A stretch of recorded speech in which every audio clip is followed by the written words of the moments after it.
You know what your minimum was? A lot more than that.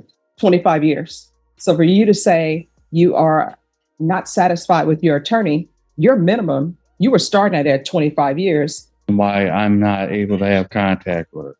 She didn't put me in this predicament. Her doctor Sir, did a I advise you stop welfare making check. statements. I advise you stop making statements because this is related to this case at hand. And can you speak for me?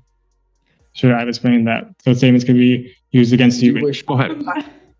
I really am not comfortable doing this, but based on the fact that this man comes here and lies every single time we are here, this does not stop.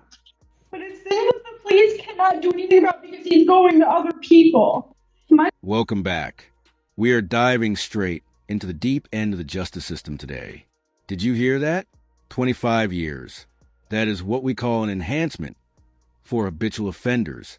We're looking at a case where a split-second decision to run a red light turned into a nightmare for a family and a legal mountain for the driver. But as you'll see in this courtroom, the past always catches up to the present. Let's break down how a simple traffic stop can turn into a life sentence. 3 others were hurt in the accident on the south side, and the driver, accused of hitting them, is now facing charges. But the family of the victim, Dylan Trevino, doesn't think the charges go far enough. Tonight, they're talking to Eyewitness News reporter Roxy Bustamante. I wish it was a nightmare that I can wake up from. Dylan Trevino's aunt calls Dylan her son. She's raised him as her own after his mother was murdered when he was a child. He bottled everything up inside because of what happened to his mom. But he became this beautiful, young, handsome person at the age of 21. Known for always putting family first, Dylan was on the right track when his life was cut short. I always told my kids, y'all are the ones that are supposed to bury me. I'm not supposed to bury y'all. Dylan was one of 4 people in this car early Saturday morning when a truck going 80 to 100 miles per hour ran a red light and slammed into their car on Southwest Military. Dylan was killed instantly. His co-worker Mario may never walk again, and 2 others still seriously hurt. Police say the driver of the truck ran away, leaving his 2 passengers behind. I'm like, why? What are you hiding? Police later arrested Johnny Tejeda. He's charged with failure to render aid resulting in death, as well as 2 other charges. According to the affidavit, his passengers told police they just left the bar where Dylan worked. Justice for me would be giving them the max because I was told, that they were intoxicated. I know even if I got justice, they're not going to bring my son back. I just think it's fair. Roxy is live from police headquarters. Roxy, what's changed since in this case since Saturday morning? Deborah, police originally told us everyone in that truck was arrested. Now, tonight, I was told only the driver was arrested and charged. And we're still waiting for investigators to let us know if alcohol was a factor. Did you understand in count 1, you're charged with the offense of failure to stop and render aid resulting in death? That's a second-degree felony. The range of punishment is anywhere from 2 to 20 years in prison and up to a $10,000 fine. Did you understand? Yes, sure. Attachments, the court will find there is sufficient evidence to find you guilty, and the court will find you guilty. And State, have you had an opportunity to receive a date?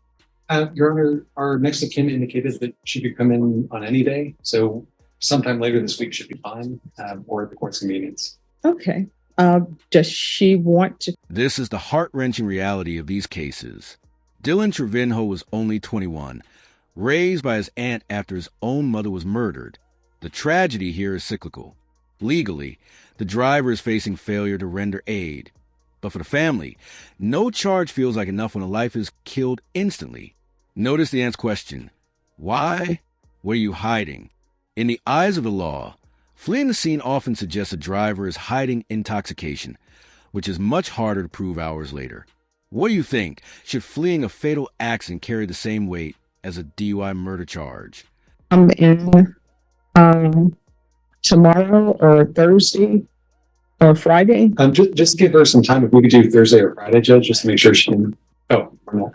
I can't do Friday. Don't have a federal sentencing in Del Rio in the morning. So then Thursday, Judge, if the court's okay. Is Thursday okay with you? I'll have to check my schedule, but I think it is. I will do that before I leave, Okay.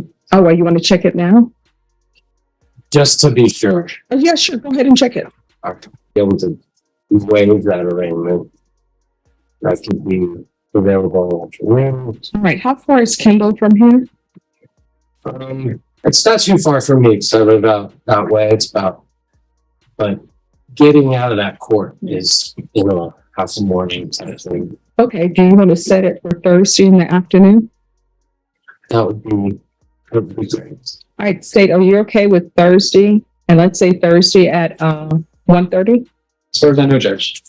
All right, so Norma, Mr. Tejeda will come back for sentencing on the 9th at 1:30.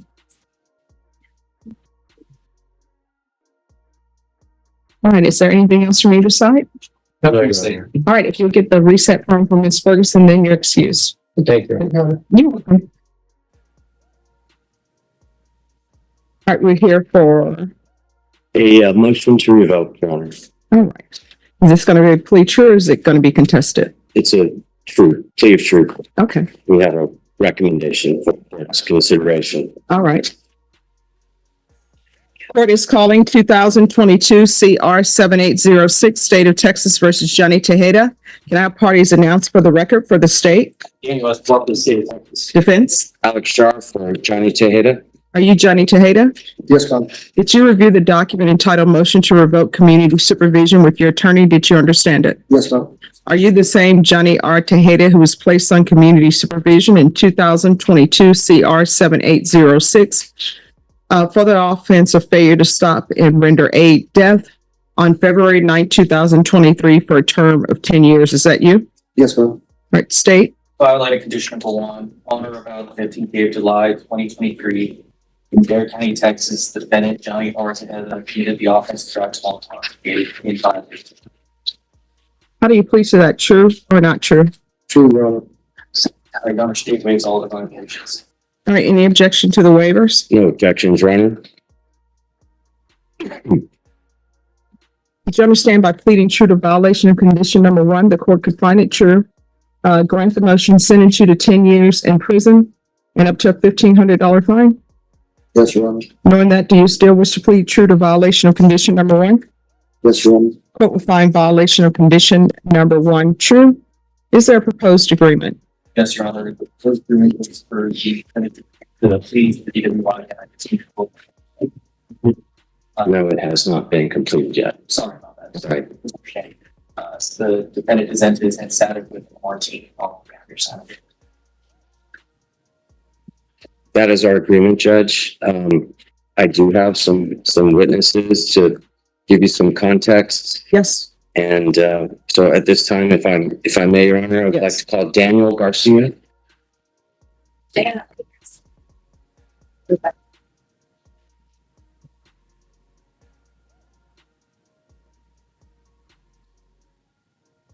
Can you raise your right hand? Do you solemnly swear or affirm the testimony you give will be the truth and nothing but the truth? So help you God. Yes, I do. All right, you can lower your hand. State your name for the record. Daniel Garcia. All right, defense? Thank you, Your Honor. Mr. Garcia, what do you do for a living? I'm immediately retired from the Navy, Okay, how long were you in the Navy? 13 years. Right. And when did you get out of the Navy? I got out in 2013, medical retired. Okay. All right. Now, do you know Johnny Tejeda? Okay. And you recognize him as the client that's in the orange jumpsuit, correct? All right.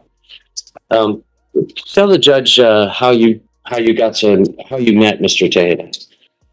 We met each other through cars, rental old cars. Mhm. And then I had a house come up for rent. So I had asked him, I told him if I want to rent a house, which he said that he would, because he was on a hard time. So I went to the house to him, and that's kind of how we met. And how long ago was that? That was about a year and a half ago, maybe a year and 3/4 now. Okay. Did you know him prior to doing that? Like, how long have you known Johnny? For about 3 years total. Okay. Are you just his landlord, or is there a closer relationship? He's like a brother to me. We're supposed to start a business, for doing custom paint. And, Okay. When you met him, what was your judgment of his so the character? then, he was really sad and angry. Over the time I started talking to him and found out more about him, and then we started hanging out more. Usually comes to the house and then he'd go back. And, he's just totally different from a year and a half ago to now. Okay. Now, are you aware that he was placed on probation in February of 2023 for a failure to stop and render aid that caused a death? No, at that time I didn't know anything about that. Okay. But when you did meet him, how did that happen? Well, like I said, when I asked him that I have a house up for rent, he said he moved in and I didn't know anything about that. But usually I'm a good judge of character and I let him move in. I'm not gonna let him move into a house that somebody destroyed. Okay. And how was he as a tenant? Good. I mean, I'm a bad person. I would have in there. I would have kicked him a long time ago. Okay. So what is it about Mr. Tejeda that helped you come to a conclusion about his character? That he's a good guy. It's kind of hard to explain. Okay, legal breakdown time. We just transitioned from a fresh tragedy to a motion to revoke. Johnny Tejeda, the driver, is pleading true. This means he's admitting he violated his probation terms. In Texas, if you're on a 10-year probation for a death and you catch a new charge, the judge can pull the suspended sentence trigger and send you straight to Big House. The defense is about to bring out a character witness to try and humanize a man the public sees as a dirtbag. Let's see if it works. Thanks. I mean, I met a lot of people in the military, and he's a good person. It's kind of hard to explain, but can you try to explain it? I can give the judge some examples. For me, because I'm a single parent with 3 kids, and when my significant other left about a year ago, he was there for me, and we kind of helped each other out through the hard times that we're going through. What do you mean help each other out? We'll just talk, basically. I don't drink. I'm taking care of 3 kids on my own, so he come over and we just hang out. He doesn't really talk to anyone but other people. Okay. And the people that he was hanging around before you two started getting into a closer relationship, how would you characterize those people? There's always dirtbags, I guess. I don't know how to say it. Okay.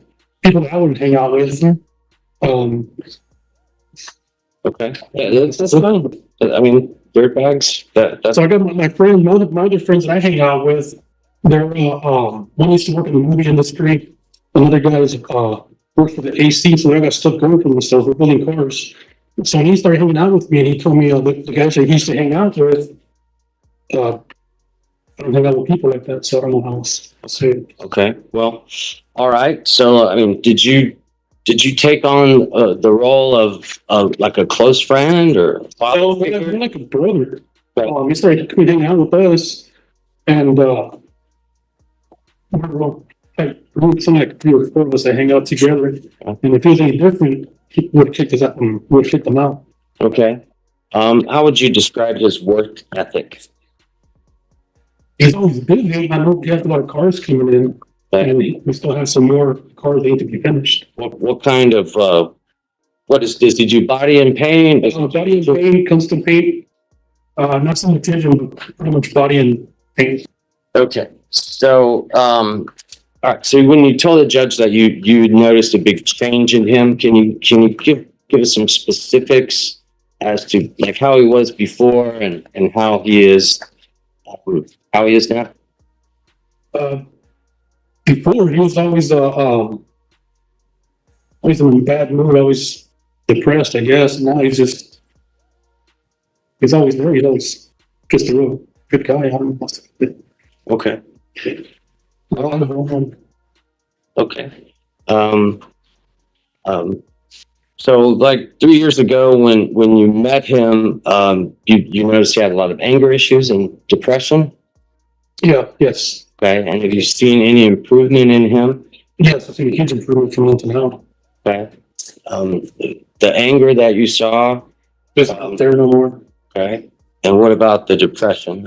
You're not an expert on that, but Okay. just from your, contact with him. We're supposed to start a business, so I mean, if his mind wasn't in the right place, he wouldn't be the right person. Okay.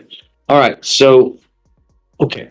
So this business that you were talking about, who would be funding the business? Would that be you? Yeah, something on the business. All right. And would it be fair to say you trusted Johnny enough that Yes, you were going to open a business with him as your main employee? yes, I trust him wholeheartedly. Okay. All right. Now you understand that in July of last year, Mr.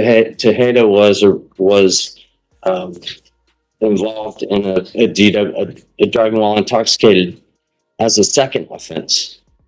I don't know about the first offense. The second offense, I want to pick them up from Bamsey. Okay, so yeah, let's talk about that. All right, so how did you find out that Johnny was in the hospital? One of our friends told us that he got into an accident, so we took a look for him at the jail, and then I got a call from his dad saying that he was at Bamsey. So I retired, so I still went in and got him out of there at Bamsey. Okay, and could you tell he was injured? Yeah, he was pretty banged up. Part of him was his ribs and wrist, and that's as far as I know. Okay. All right. In the event that the judge does follow the agreement and continues him on probation, and he is in an inpatient substance abuse alcohol rehabilitation center, which it could be for 6 or more months. This is a bold move by the defense. They brought in a medically retired Navy vet to testify that Tejeda is like a brother and a reliable business partner. This is a classic attempt to show the judge that the defendant has a support system, which is a huge factor in whether a judge grants rehab instead of prison. But here's the kicker. Tejeda was already on probation for killing someone when he got the second DWI. Can good character outweigh a repeated deadly pattern? What would you decide if you were on that bench? You'll be willing to go into business and continue mentoring Mr. Tejeda and treating him like a brother. Yeah, still. All right. Is there anything I haven't asked you that you wanted to tell the judge about, Johnny? No, I mean, he's a real good person. You know, I mean, if he wasn't, I would not be investing money into a business between me and him. There was no way. Okay. No. One thing I forgot to ask you about is after you picked him up from the hospital, were you upset at him? Yes. So when I picked him up, I kind of talked some smack to him, told a couple of friends, and we kind of talked to him. What are you doing? You know, I can't say what. Okay. Well, I mean, did you specifically tell him anything about the type of people that you hang around? Yes, that's the figure told him that. Right. So tell us. I don't bring people that are messing around into the people that I hang out with because we have a lot going for us. Trying to do a lot of things here in San Antonio. I moved here from California back in 2013 on opening a business. And the issue is that I haven't met too many people here that I could trust with money wise. So when I met him, it just clicked. So I started reading them around and everybody agreed to what he's about. Pathways. All right, any questions? Say, All right, thank you. All right, so I can tell you all, this is what's going to happen in this case. Either he's going to prison or he's going into inpatient treatment to safety. Those are your two choices.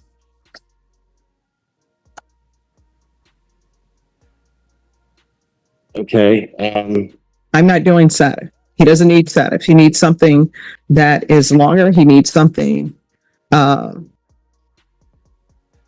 and that's safety.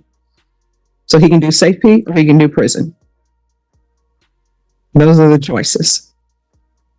as far as, can I just maybe give some, my 2 cents as to those choices? I respect the court's decision, appreciate that. As far as the substance abuse felony punishment facility, in talking to clients who have been there and how that program is designed, yes, it is long. Yes, it is in the prison system. But it's run not like an individual rehab, or a group rehab, and everyone is accountable for themselves, but it's run as, for lack of a better analogy, like the scene in the movie Full Metal Jacket, where one person makes a mistake and everybody else gets punished. And in my opinion, about recovery, I don't think that's the best way to impress upon someone, to change to get a psychic change in their mentality and to adopt, a spiritual full change in their attitude if they're being held responsible for what other people do, when the program is all about being responsible for yourself and only trying to control yourself, because that's all you can control. I understand the length of the program. I've had cases where people were finished with the program and they go to a halfway house and they're living in San Antonio and they get sent to a halfway house in El Paso and there's no support group there. The substance abuse treatment facility, I know some of the people that work there. I know some of the people that work in recovery within the Bexar County system. They're good people. They teach the program and they do it well. And it can be anywhere from 4 to 6 months long, followed by aftercare. So that's a substantial amount of time. And so I'd ask the court to reconsider sending Mr. Tejeda to SATIF, reconsider sending him to Safe P instead of to the substance abuse treatment facility. Okay. All right. He's going to Safe P or he's going to prison.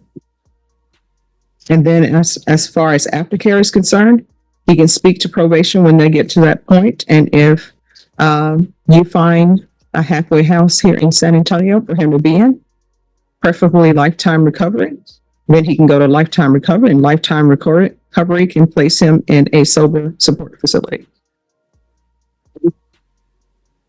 You want to go, Mr. Tejeda, do you want to go into the substance abuse felony punishment facility?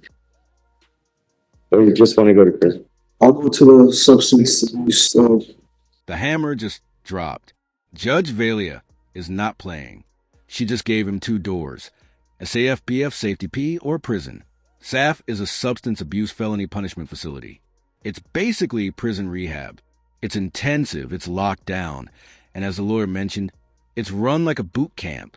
The defense is trying to negotiate for a shorter local program, SAT, but the judge is standing firm. This is about public safety now, not just rehabilitation. He chose SAFPF, a last-ditch effort to stay out of standard cell. Safe P. Yeah. All right. Court will deny alternate main conditions to include Safe P. And probation, can we do Safe P followed by lifetime recovery? Judge, the only issue with that is it would have to be exited from the continuum for safety. All right. So once he's completed with safety in custody and they're getting ready to send him to a halfway house, just let the court know. All right, thank you.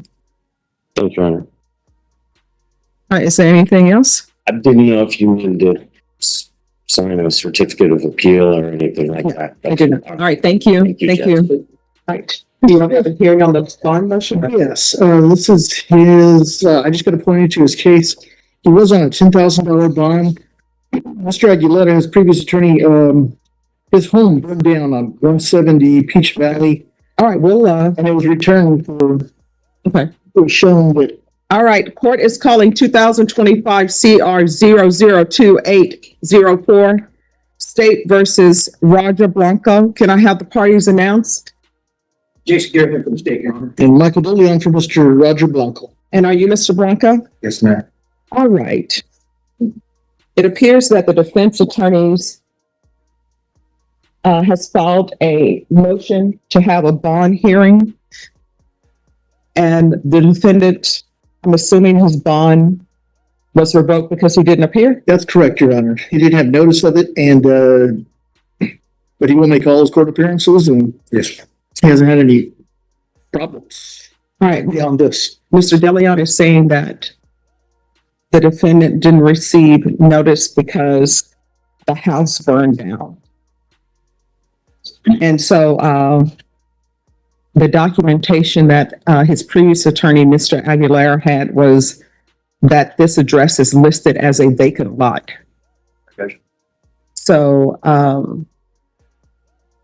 is there a agreed amount per bond or no?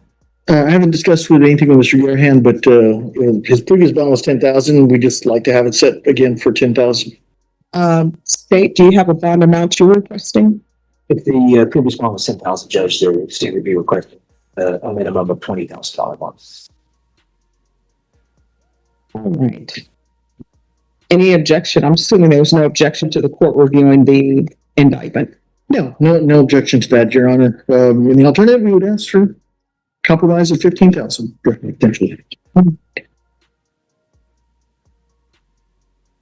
And do you want to call your client or no? No, Your Honor. I think everything's put out in motion. All right, then the court will set your bond at $20,000 with all previous conditions. And can you raise your right hand for me, please? Do you solemnly swear and affirm the testimony you give will be the truth and nothing but the truth, so help you God? All right, you can lower your hand, state your name for the record. Roger Blanco. All right, Mr. Blanco, and this is just for purposes of me setting conditions of your bond. Have you ever had any type of mental health issues in the past? No. Ever been diagnosed? Never. Ever been on any type of medication? No, ma'am. Any type of drug use in the past? Yes. All right, and in the past, what would that have been? Heroin. All right. This is what the court is going to do. The court is going to set your bond at $20,000 with all previous conditions. The court will add 90 sober meetings in 90 days. Yes, ma'am. That's so legit. All right, and Ms. Ferguson, if you'll give him a reset form, please, for June 10th. All right, thank you. Thank you, Judge. Welcome. Thank you, Miss. You're welcome. Oh, what stand you're charged with evading arrest, detention with a vehicle. That's a third-degree felony. Range of punishment is anywhere from 2 to 10 years in prison and up to a $10,000 fine. If you have a plea bargain agreement with the state, the court does not have to follow your plea. If for any reason the court does not follow your plea and gives you more than you bargained for, the fact that you entered a plea will not be used against you and you will be allowed to withdraw your plea. Did you understand? In state exhibits 1 and attachments, the court will find there's sufficient evidence the court to find you guilty and the court will find you guilty. Are you proceeding with sentencing? We are, Your Honor. The court will follow your agreement, sentence you to 6 years in prison, give you credit for any time served. There's a $1,000 fine. Time and money will run concurrently. Did you review the document entitled Trial Court Certification of Defendant's Rights to Appeal with your attorney? Did you understand it and sign it? All right, because this plea bargaining agreement, because I followed your plea bargaining agreement, and because you waive your right to appeal, you do not have the court's permission to appeal. Because this is a felony conviction, you're not allowed to own or possess any weapons or ammunition. If you have a question over what a weapon or ammunition is, you need to speak to an attorney. Do you understand? All right, we can go off the record. Here's the thing. Based upon the indictment, you know what your minimum was? A lot more than that. 25 years. So for you to say you are not satisfied with your attorney, your minimum, you were starting at 25 years, and he was able to negotiate 6 years for you. So do you understand? You are a habitual, and that means anytime there is a felony that's a 3rd degree or higher, your minimum is 25 years. That's where you start at. And if you would have gone to a jury trial and a jury were to have found you guilty of this, and then they found the enhancements true, your minimum is 25. You're not eligible for probation from a jury. If you were to go into a jury trial and then found guilty and then came to me for punishment after being found guilty, if the enhancements were proven true, your minimum is 25 for me. You understand? So you're going to have to start making better choices. I don't know what was in your vehicle. I don't know what was going on. But if you would have just pulled over, you know what you would have ended up with? A traffic ticket. All right. So your attorney did a great job for you. Thank you. All right. Good luck to you. Court does call the case of the People versus Stephen Johnston. A.K. Richard, looking for the people. And Aaron, on behalf of the people, Your Honor. Assistant Public Defendant Nicholas Bukovich on behalf of Mr. Johnston. All right, I put this over to this afternoon. What have we determined? Yes. Good evening, Your Honor. Good afternoon. Yes. All right. First, I know Mr. Johnson was able to speak to one of my colleagues when I was in court this morning. We will be, I know we have a green sheet in there. He will be waiving his PE for this to go over to circuit court. I will have him fill out that form momentarily, Your Honor. So he's waiving up. Yes, he'll be waiving up. All right. Is there any issue I need to do with bond on this then? Your Honor, at this time, we would be asking for a no conflict order to be put in place. I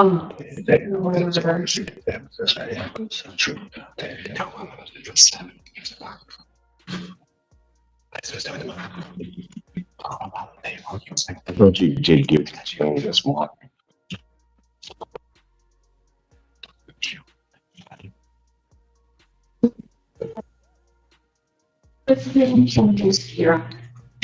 They help me. Name? Yes. I need to. Go ahead. Go ahead. Yes. So in addressing the prosecution's request for a no contact, Avi is saying per his probation cases, he does have a consensual contact order with the complaining witness in those cases. She did make a 40-minute victim's impact statement confirming that she did want contact. I can confirm this with his APD who represented him at the circuit court level. Judge Conkey there made a determination that contact would be proper if it was consensual contact. Similarly, this was a request that was made at arraignment on this case. I was not myself who handled it, my colleague. However, Magistrate Olatella there also made a determination based upon the allegations related to this case, which is two R&Os and alleged two R&Os and possession that no contact order was needed. The alleged complaining witnesses in this case before you at this moment would be the police officers, not the complaining witness from his past cases. So I'll be asking for no modification in his bond. But you would agree that between the time of the arraignment, between the time of Judge Conkey's hearing, the time of arraignment on this case, that certain circumstances have changed regarding that conduct. Meaning phone calls that were made, which one could look at as interfering or otherwise attempting to try to obstruct this proceeding.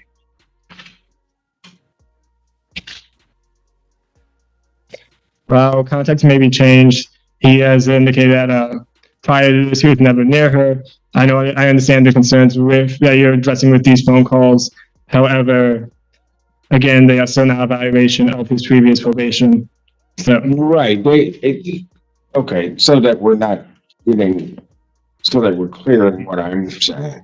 I'm not saying that they're necessarily a violation because the no contact does not exist. I guess I'll put it that way. I mean, it's permitted contact. But once that contact then begins to happen, the subject matter of those. And that is the definition of a save. The judge just laid out, because he's a habitual offender. His legal floor was 25 years. His lawyer somehow negotiated that down to 6. This is why you don't run from the cops. It turns a ticket into a felony. We saw a family grieving, a defendant barely escaping a life sentence, and a judge trying to balance mercy with a very dangerous track record. If you found this breakdown insightful, hit that like button and subscribe. Do you think 6 years is justice for a life lost? Let's talk about it in the comments. See you in the next one. That particular contact, what's said could change those circumstances, I guess, in terms of whether or not contact should continue to be permitted. I mean, if somebody calls and is making either threats or some other type of statement to someone, that could lead the court to then change the bond conditions on the case. You would agree with that, would you not, Mr. Buckingham? Yes, I understand what you're saying. Yeah. All right. Okay. Anything else regarding this case? I'll take the waiver in a moment. You're gonna, he's waving up. You know what, Your Honor, I might as well just wave up the conky. Okay. Okay, if that's what you wish to do. Sir, you. Tells me addressing bond and not changing when it was in no contact with her. That's what I was addressing. See, I'm not I keep right towards you. Address bond. I can't do this. There's one more time to relate for the purpose of bond. Those calls can also not be interpreted in a way that is non-threatening, so I would still be asking for a... You're saying they could be interpreted as a way of non-threatening? Yes. So I would still be reiterating that I would be asking for no modification in bond and no contact order to be put in place. Is there anything from the people on that?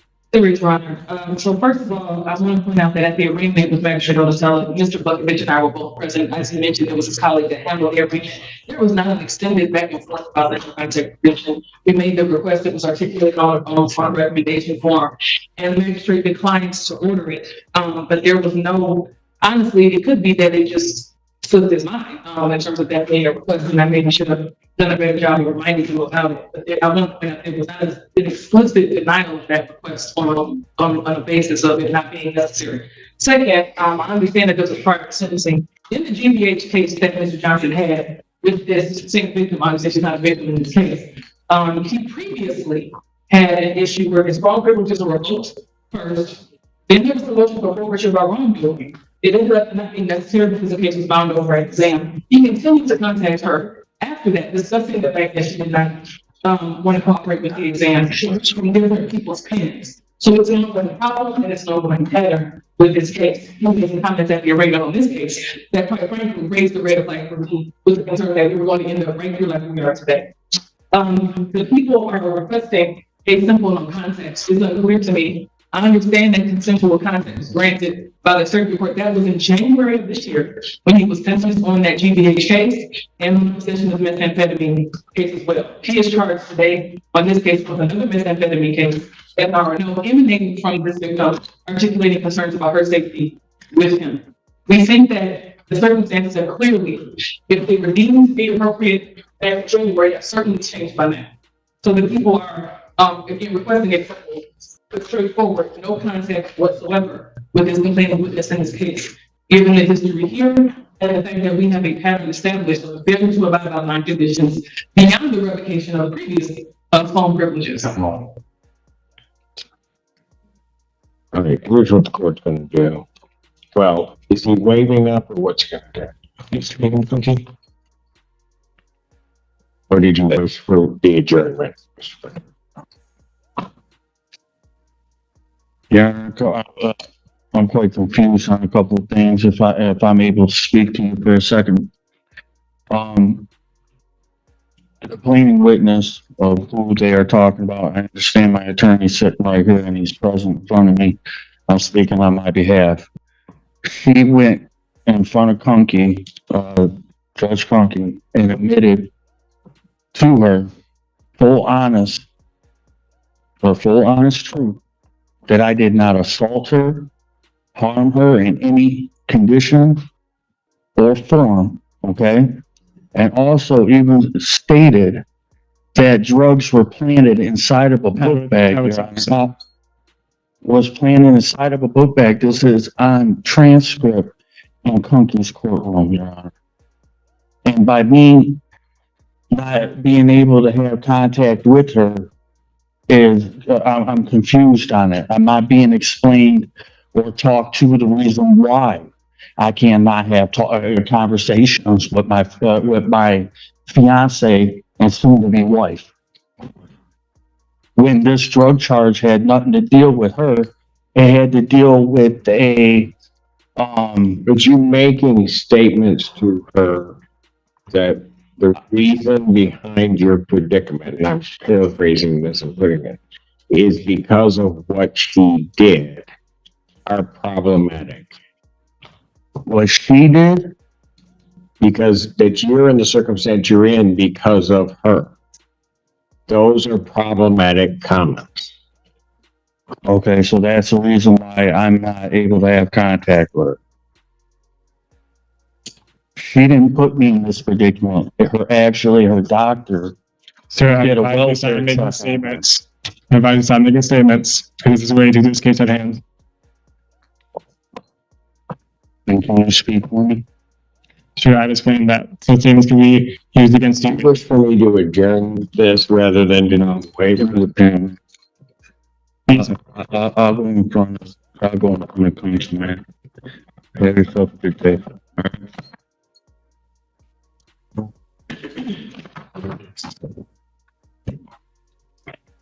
Really hope he doesn't run the heck that way.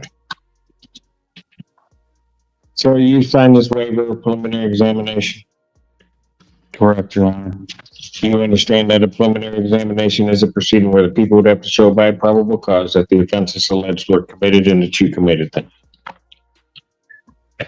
Yeah, I do, Your Honor, even though there wasn't one committed, but yes, I have to. I get it. Taking his waiver. I'm just going to adjourn this out. You can talk to your client and he can figure out what he wants to do. I'm asking very simple questions. He seems to get angry at me. I don't even know why. I'm making the findings based upon what's presented to me. But if he's going to act this way, I'm just not having it. So. Would you like to agree we pass this matter so I can speak to the No, client? I'm not going to pass it. I'm going to do another day. I'm going to adjourn this to. Give him 1 week out. We'll go June 5th, 2025, 9 a.m. As the invite indicates, I am at this time going to change the bond conditions. I'm going to leave his bond in its monetary amount as it's set. I am going to order that his phone privileges at this juncture are revoked. You can bring that up again at the next hearing. I'm also going to indicate that there's no contact with Christian Kamuski. I'm going to order that at this point, and then he can decide what he wants to do with the case. But if he thinks I'm going to put up with his behavior, I'm not doing it. I'm down. Thank you. I'm not upset, Your Honor. I said I did. Okay.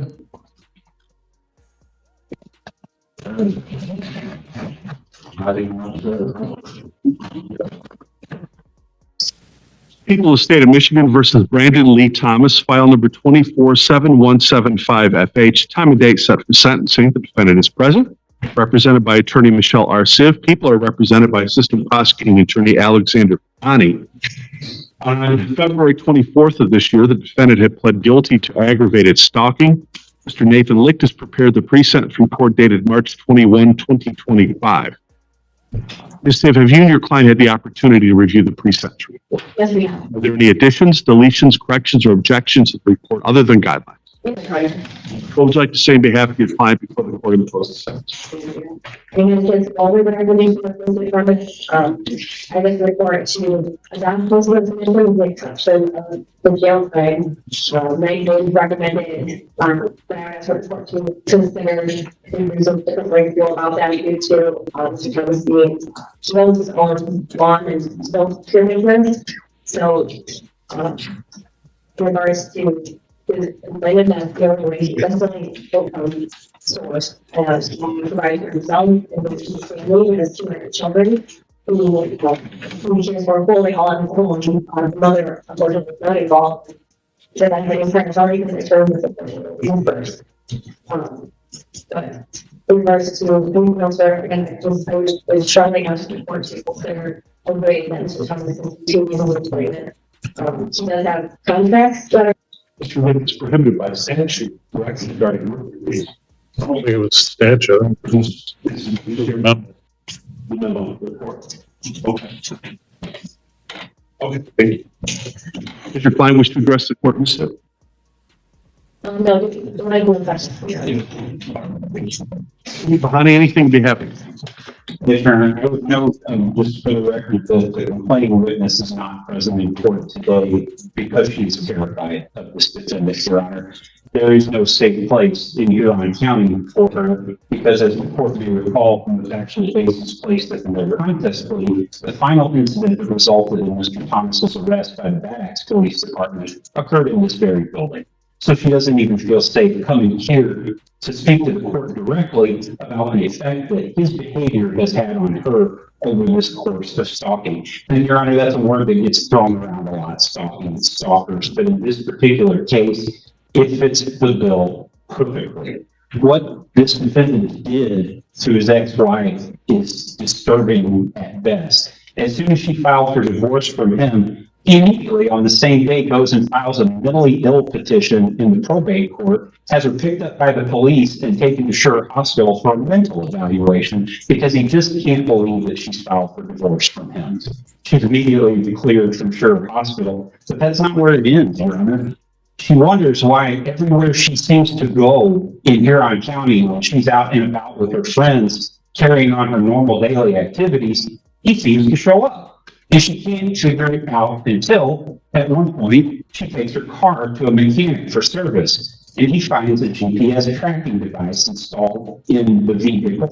Now, he's indicated to the police that he puts that on all of his snow removal equipment and all of his vehicles, and it turns out that it had been installed on her vehicle for years. It hadn't been activated until such time as she filed for divorce, and he reactivated the account so he didn't know exactly where she was. And Your Honor, we're not talking about an Apple AirTag or something that one puts into a vehicle. We're talking about a hardwired device that was wired into the vehicle's power so he could know where she was at all times. And that's how he knew how to show up wherever she was, whatever she was doing. There was Mr. Thomas, a true stalker in the very definition of the statute. Your Honor, the recommendation from the Department of Corrections in this case is appropriate. Mr. Thomas doesn't need to go to jail for 90 days, and he does need to be supervised for 5 years because his activities indicate that this breakup is something that he can just not get over. And the people are frightened as to what he might do if he is not on constant supervision. But the 90 days in jail, Your Honor, are going to be a wake-up call for Mr. Thomas in that when somebody breaks up and a relationship ends, that means it's over. And you can't just keep pushing for it. This is appropriate, Your Honor, and we ask for the court to institute this writ. We'll save any other. Your Honor. I'm sorry? And based on what I heard, I would like to say something. Come forward, miss. I didn't see you back there. I apologize. I'm right over here. Your Honor, this is Danielle Slater for the record. Slater, go ahead. I really am not comfortable doing this, but based on the fact that this man comes here and lies every single time we are here, this is not stopped. But it's things that the police cannot do anything about because he's going to other people. My boyfriend is here. Mr. Thomas aggressively confronted him in the gas station parking lot, threatening to get him banned from the premises. He went to my coworker's other job when my coworker wasn't even there, and when he went there for work the next time, everybody in the building knew who I was. They all knew that he was my ex-husband. They all knew all of this information about me when he was allegedly there for a birthday party. He's tried to make contact with my mother, my sister, my cousin, my best friend's husband because he knew that I was at her house. He watched me pull down into the road she lived on. There's 3 houses on this road. And hours later, he's sending her husband a friend request on Facebook. all within the last couple of months. 2 weeks ago, he followed me home from Caro, pulling a trailer. Instead of, I'm going 45 miles an hour, trying to drive carefully, instead of doing speeding and going around me and going on about his day, he hung back, following me. This has not stopped at all, and these are just the things that I have caught him doing. This is not going to stop. I came here last summer during one of the numerous hearings he called to terminate my PPO because he just wasn't doing anything wrong, and told you that he was publicly going around telling people that he would not stop until a judge made him, and I am asking you, please make him stop. Because this is not gonna end. He could go to jail for max sentence and have 10 years of probation, and I almost guaranteed you he will be on my doorstep the day that he is free and clear. This has not stopped at all. Are there any children in common? No. Okay. And I honestly sent my son to live with his father, that I'm really not even comfortable with that, because she has numerous times tried to take my child from me, and it's not even his kid. Anything else? No. Thank you. Thank you. Your Honor, with that in mind then, and I apologize to the court for representing that Ms. Slater wasn't here. I didn't see her go into the back of the courtroom. But with that in mind, Your Honor, I would mention that Ms. Slater has made those reports that she mentioned to the court, to the pretrial services officer about Mr. Thomas appearing in other locations, having a confrontation with her boyfriend in the city of Cass City. Those reports were made to law enforcement and turned over to the pretrial services officer. But again, law enforcement's hands are tied because he's not making direct or indirect contact with her in their estimation, but it continues and it's not going to stop until this court makes it stop. Steve, any other questions? When I just in regards to, contact, I think that behavior on, well, that he is doing, he's getting more contact with her, the bottom thing that was search in regards to what he may or may not do because of all of this. As we're aware, there were issues with him that we go place for both sides. When on the victim side as well, she was doing things that because they were present what was the PPO, there was actually hearing on it, and the report somewhat recently where it was just stopped back off. So that was towards her as well, which is for my client. So I was reporting for that too.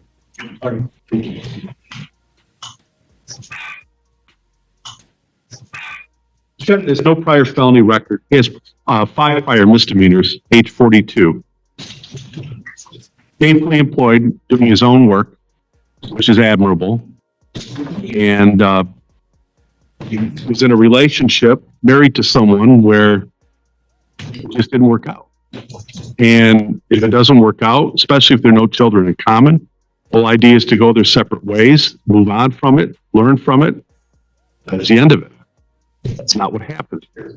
The court does recall the PPO that this court authorized and the hearings that we've had subsequent to that. And the whole idea was there's a valid order in place, just stay away. That's what it comes down to. Now, the court is not aware of any alleged contact over the last couple of months. If it was reported to pretrial services, it wasn't reported to the court. But the court can certainly consider that as well. But at the end of the day, again, and I'm not making light of this, but you remember the old song, it's old now, I guess, Disney theme, let it go. Let it go. There is no relationship anymore. There's no contact. There's no nothing. You see her, you walk away. And that's what you have to do moving forward. Now, what is troubling to this court is it's one thing to show up and maybe track someone on their iPhone, or friends are saying, hey, look, she walked into the bar, or he walked into the bar, whatever the case may be. But you took the approach of actually installing a GPS device on the vehicle, which, again, is unheard of, frankly. I apologize. In regards to that tracker, there's some reports where the device was previously on the vehicle or him. It was just straight after the vehicle. I'll accept that, but Well, deactivating it is the issue. Your Honor, I would note that Ms. Slater informed the police agencies that she changed vehicles during the course of this tractor having been purchased and installed in the vehicle. She owned a different vehicle at the beginning of their marriage where it was installed. Then she purchased a new vehicle over the course of their marriage where it was removed from the previous vehicle and reinstalled in the vehicle that it was found in. Just to clarify the record. It doesn't matter to the court. A GPS device is a GPS device, and it was utilized, and which caused the problem. And clearly, we have a victim in this courtroom that is terrified of this individual. That's just the way it is. And it comes down to, again, let it go. Walk away from it. Considering the defendant's history, considering all the factors in this case, it will be discussed. This court, that the defendant be placed under a mandatory term of probation for a period of 5 years. It's required under law. 5 years probation. Conditions of probation include the standard conditions: not to violate any criminal law of any government, not to leave the state of Michigan without prior approval of the court, notifying the probation agent at least monthly or such times and places the agent may require, no alcoholic beverages consumed or possessed, nor enter bars or where the primary purpose is to serve alcohol for consumption on the premises, comply with requirements of alcohol and drug testing and following all the directives, no use of or possession of controlled substances unless prescribed by a licensed physician. Can't be around anyone that possesses those items or possesses drug paraphernalia. You cannot possess drug paraphernalia. Or complete any mental health, domestic violence, battery intervention, or other recommended treatment following assessment by a qualified community-based service provider, waive confidentiality to allow any treatment program required to attend to disclose the information to the agent, or to comply with the DOC's electronic monitoring program as directed by the agent. Here's the significant one: no verbal, written, electronic, physical contact, either directly or through another person. So you can't channel through a neighbor, a friend, anyone. No contact, nor are you to be within 500 feet of a residence, school, or place of employment. Finally, regarding the jail time in this matter, the guidelines in this matter are 0 to 9 months. The court has to consider the guidelines. The court will sentence the defendant to serve 270 days in the county jail, credit for 2 days previously served. The first 90 days minus the 2 must be served up front. The remaining jail time will be held in abeyance pending successful completion of probation. Regarding work release in this matter, I cannot carve an exception out in this circumstance. I'm sorry, but the court has to follow and stay consistent. It doesn't matter who you are or where you come from. Work release is not authorized in this matter. However, PA 511 programming otherwise is. Bottom line, Mr. Thomas, the old phrase, lose the number. No more. Stay away. It's my duty to inform you of the right to seek leave to appeal. If you're financially enabled to provide counsel of your own choice, the court will assign counsel for your public expense. Please initial the receipt form requesting the assignment of counsel, both of which must be executed under oath and filed with the clerk today.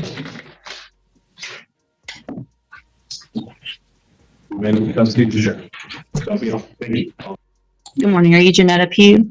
I'm the beneficiary of the estate. You're the what? I'm the beneficiary of the estate. You're the beneficiary of what estate?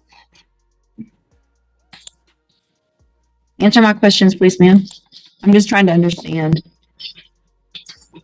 Beneficiary of the estate. Okay. What's the announcement? Judge, it's my understanding that for Ms. Q and her family has retained an attorney on this matter. You may, I don't even remember just when I was originally appointed on, and we were on the trial docket. She hired a legal attorney at that point. Mr. Norwood was on the case for a while and then withdrew. And once recently when the case came back to me, I visited with her and we told her they'd be obtain another attorney.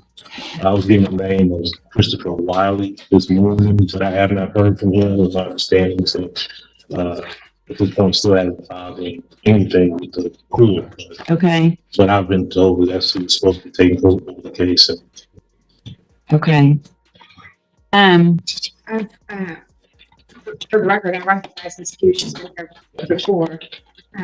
I do as well, for the record. And I looked into Mr. Christopher Riley. I can't find that person as practicing lawyer in the state bar page. And I have not been contacted by anybody on Ms. Pugh's behalf. All right, so Ms. Pugh, Mr. Lewis has been appointed to represent you at this point. Obviously, you know as well as anyone that you're in custody and we want to get your case taken care of. If you've hired or your family has hired another lawyer, then they have to contact the court so that we can do something with your case. And do you know if they've hired someone? Respectfully, I do not agree with your appointed board agents, considering that the first duty is to the state and will be considered conflict of interest. Okay, so if you don't want, the only thing I can do, I'm appointing an attorney to you to help you, right?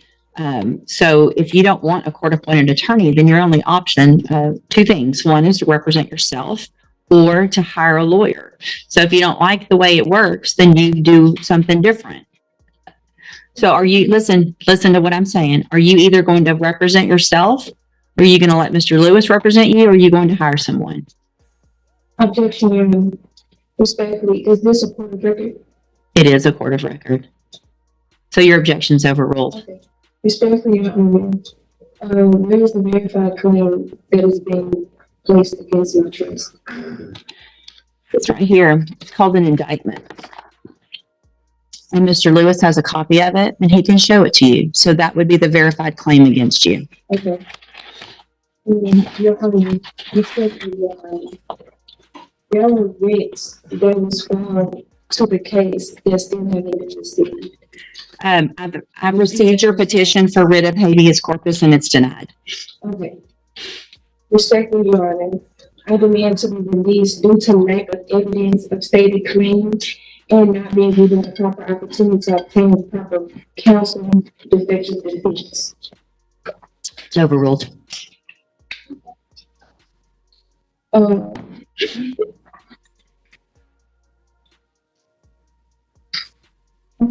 You're running out, aren't you? No, it's fine. So here's the thing, Ms. Pugh. I appreciate your position, but listen, Your Honor, Ms. Pugh, don't speak over me. Respectfully, without incarceration. Ms. Pugh, just because you say respectfully does not mean that you get to interrupt me. That's disrespectful, right? Hang on, listen to me. Everything you have there is overruled. And here's one of the reasons why, is because you have a lawyer. And your lawyer will file the appropriate motion. You're interrupting me again, which is disrespectful. So I'm going to leave Mr. Lewis as your attorney unless you choose to represent yourself or hire someone else. I'm going to give you 2 weeks to determine what you're going to do. You can go back. You can go back with the bailiff. Or comply to your appointed Go back. agents. You already said that, and that's overruled. Is to the state. Go back with the bailiff. Get your own attorney or represent yourself if you don't like it.